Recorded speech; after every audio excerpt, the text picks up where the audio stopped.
Hello मेरे प्यारे साथियों एवं दोस्तों, इस वीडियो को आप लोग गौर से देखिएगा क्योंकि इस वीडियो में आपके लिए बहुत ही इम्पोर्टेंट जानकारी लेकर के आ चुके हैं। मेरे दोस्तों, इस वीडियो में खास करके मैं जो बात करूंगा विशेष सर्वेक्षण अमीन 8,244 सीटों के लिए आपने जो ऑनलाइन आवेदन किए हो, अब आपके मन में एक ही प्रश्न आते होंगे कि काउंसलिंग कब होगा। दोस्तों, काउंसलिंग कब होगा इसके बारे में जानकारी तो जरूर आप लोग को हम दूंगा। साथ ही दोस्तों, काउंसलिंग में जो होने वाला है वो डॉक्यूमेंट वेरिफिकेशन होगा, डीवी होगा। अब डीवी में डॉक्यूमेंट कौन कौन से ले जाना है, ये डॉक्यूमेंट आपको जानना जरूरी है। साथ ही दोस्तों, हमने जो 12 डॉक्यूमेंट आपको ये बता रखा हूँ, ये 12 डॉक्यूमेंट अगर आपके पास अभी भी सुरक्षित नहीं है तो बिल्कुल रूप से सुरक्षित कर ले, क्योंकि काउंसलिंग अब बहुत ही जल्दी होने वाली है। पूरी डिटेल्स जानकारी मैं आपको इसी वीडियो में देने वाला हूं। तो चलिए वीडियो को आगे बढ़ाता हूं।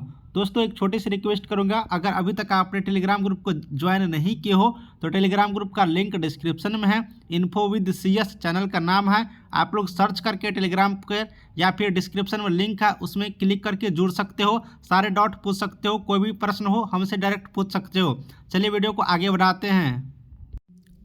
तो दोस्तों, सबसे पहले हम बात कर लेते हैं डॉक्यूमेंट का लिस्ट का, फिर हम आपको बता देंगे कि काउंसलिंग कब तक होने वाली है। अमीन 8,244 पोस्टों के लिए काउंसलिंग का डॉक्यूमेंट लिस्ट हम आप लोग को दिखा देते हैं। सबसे पहले मेरे प्यारे दोस्तों, यहाँ पर जैसे कि आप लोग को मालूम होगा कि 10th के मार्क के आधार पर और आपका जो डिप्लोमा है, डिप्लोमा के मार्क के आधार पर यहाँ पर मेरिट लिस्ट बनने वाला है। तो सबसे पहले आप लोग को ये डॉक्यूमेंट रहना जरूरी है।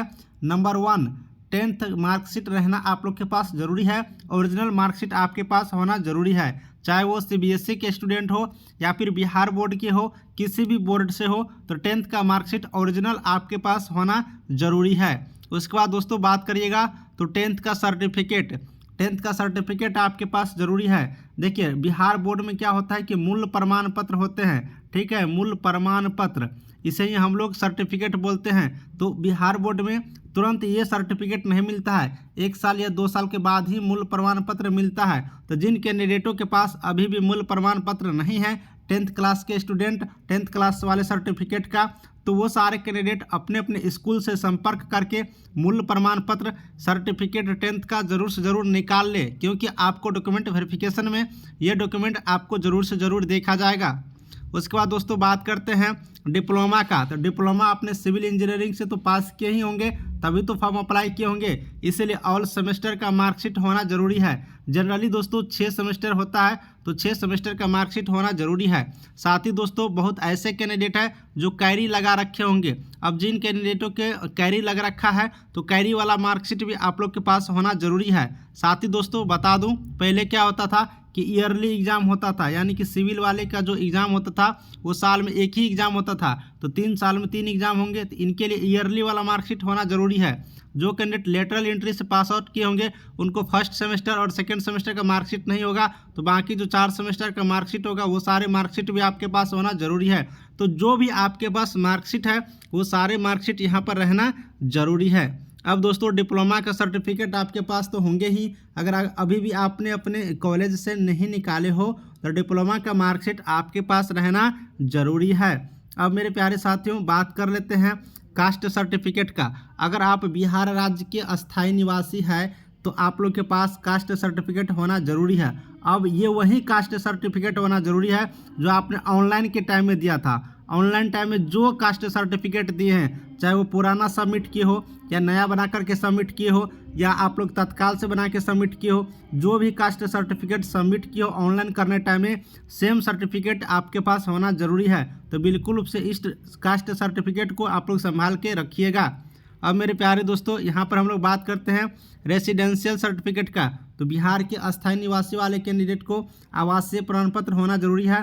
अब ये वही आवासीय प्रमाण पत्र चाहिए, रेसिडेंशियल सर्टिफिकेट, जो आपने ऑनलाइन करने टाइम में सबमिट किया था। इसके अलावा दूसरा नहीं देखा जाएगा, इसलिए यही रेसिडेंशियल सर्टिफिकेट आपके पास होना जरूरी है। अब 7वां डॉक्यूमेंट देख लेते हैं EWS कैंडिडेटों के लिए।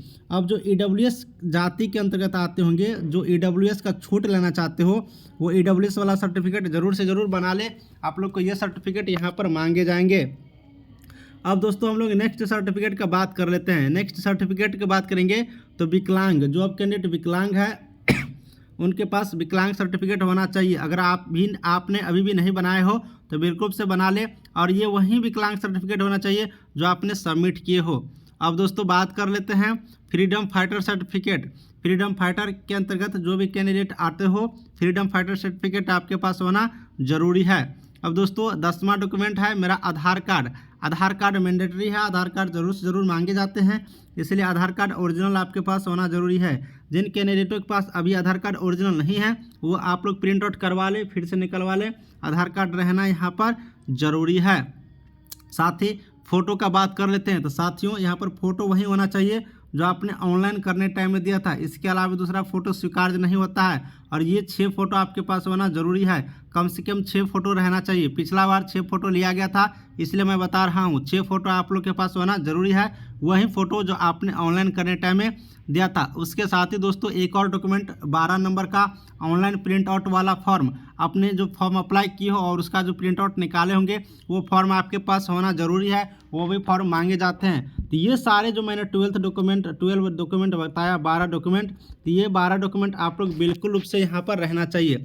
दोस्तों यहाँ पर आप लोग को बता दूँ कि जो यहाँ पर मांगा गया है कास्ट सर्टिफिकेट, कास्ट सर्टिफिकेट में एक चीज़ आप लोग देखिएगा, एनसीएल मांगा गया था। जो कैंडिडेट BC1 कैटेगरी के अंतर्गत आते हैं या फिर BC2 के अंतर्गत आते हैं वो एनसीएल सबमिट किए होंगे, तो आपके पास एनसीएल होना क्या है ज़रूरी है। इसलिए ये डॉक्यूमेंट आप लोग बिल्कुल से अपने पास सुरक्षित रखिएगा। साथ ही दोस्तों अगर हम लोग एक लाइन में बात करेंगे तो वही डॉक्यूमेंट लगेगा, फिर से सुन लीजिए, वही डॉक्यूमेंट आप लोग को लगेगा डॉक्यूमेंट वेरिफिकेशन में, जो डॉक्यूमेंट आपने ऑनलाइन करने टाइम में सबमिट किया था। अगर इसके अलावा कोई दूसरा डॉक्यूमेंट देते हो तो वहाँ पर स्वीकार्य नहीं होगा, आपको वहाँ से हटा दिया जाएगा। तो साथ ही ये डॉक्यूमेंट आप लोग बिल्कुल से डॉक्यूमेंट लिस्ट आपने देख लिया। अब दोस्तों बात कर लेते हैं कि हम लोग का काउंसलिंग कब होगा। काउंसलिंग के जहाँ तक बात करेगा तो काउंसलिंग आप लोग को जनवरी से फरवरी मंथ में होने की चांसेज है, ये कंफर्म नहीं है कि हो ही जाएगा, क्योंकि दोस्तों बिहार है और बिहार में केस होना सिंपल बात है। कोई भी वैकेंसी पर आप लोग देखिए ही होंगे, पिछले बार अमीन का ही वैकेंसी आया था, सेम पोस्ट का, BTSC JEE देख लो, कई वैकेंसी जहाँ पर केस हो ही जाते हैं। अगर केस वेस नहीं होते हैं तो आप लोग को जनवरी से फरवरी तक काउंसलिंग बिल्कुल रूप से लिए जाएंगे, क्योंकि इस बार सरकार का नज़र है, क्योंकि विशेष सर्वेक्षण कार्य कराया जाना है, इसीलिए दोस्तों इसका काउंसलिंग में ज़्यादा टाइम नहीं लगेगा। पिछले बार भी जल्दी जल्दी हो गया था, बस वो थोड़ा लॉकडाउन के चलते और केस हो गया था, इसकी वजह से थोड़ा लेट हुआ था, लेकिन सारा चीज़ टाइम पर हो जाते हैं। तो मेरे प्यारे साथियों, आपको वीडियो कैसा लग रहा है? अगर आपको इसी टाइप का वीडियो चाहिए, जूनियर इंजीनियर की सारी जानकारी चाहिए, तो सब्सक्राइब कर लो ना इस चैनल को, और मिलेंगे नई वीडियो में नई जानकारियों के साथ। तब तक के लिए इस वीडियो को यहीं पर समाप्त करते हैं।